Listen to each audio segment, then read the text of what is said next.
السلام علیکم ورحمۃ اللہ وبرکاتہ۔ کیا دین اسلام میں کوئی جبر ہے؟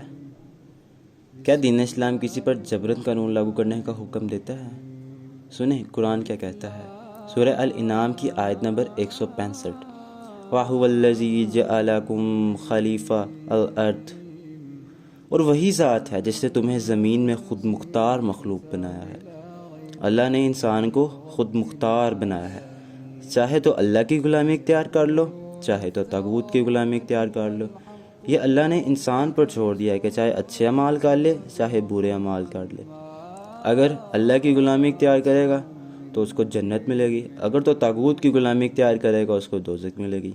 یہ اللہ کا قانون ہے کہ اللہ کے فرمان پر چلو گے تو امن و سلامتی ہوگی اور اس کا مقام اچھا ہوگا۔ دین اسلام میں تو غیر مسلم کو بھی پورے حقوق کے تحفظ حاصل ہیں۔ اسلام تو غیر مسلموں سے بھی امن کا خواہش مند ہے۔ نبیوں کو بھی یہی حکم تھا کہ اس طرح کہ سورہ کاف کی آیت نمبر 45 ہے، نحن اعلم بما یاکلون وما انت علیہم بجبار فذکر بالقرآن من یخاف وعید۔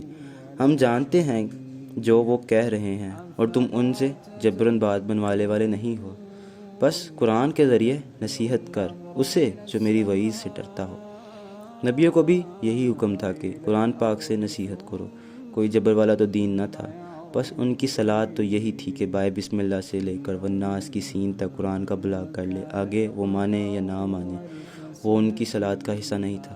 اور اللہ تعالیٰ ہدایت اسے دیا کرتا ہے جو اللہ کی راہ میں جد و جہد کرتا ہے۔ ہدایت صرف جد و جہد سے ملا کرتی ہے، کیونکہ اللہ کا فرمان ہے سورہ العنکبوت کی آیت نمبر 69، والذین جاہدوا فینا لنہدینہم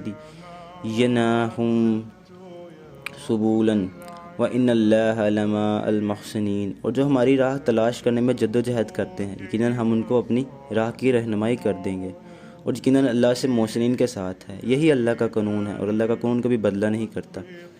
نبیوں نے بھی امن و سلامتی کا درس دیا تھا، نہ کہ جبر کیا، لہذا جو مانتا ہے اس کو قرآن سنا دے، جو نہیں مانتا اس کا وبال اس کے سر پر ہے۔ وما علینا الا البلاغ المبین۔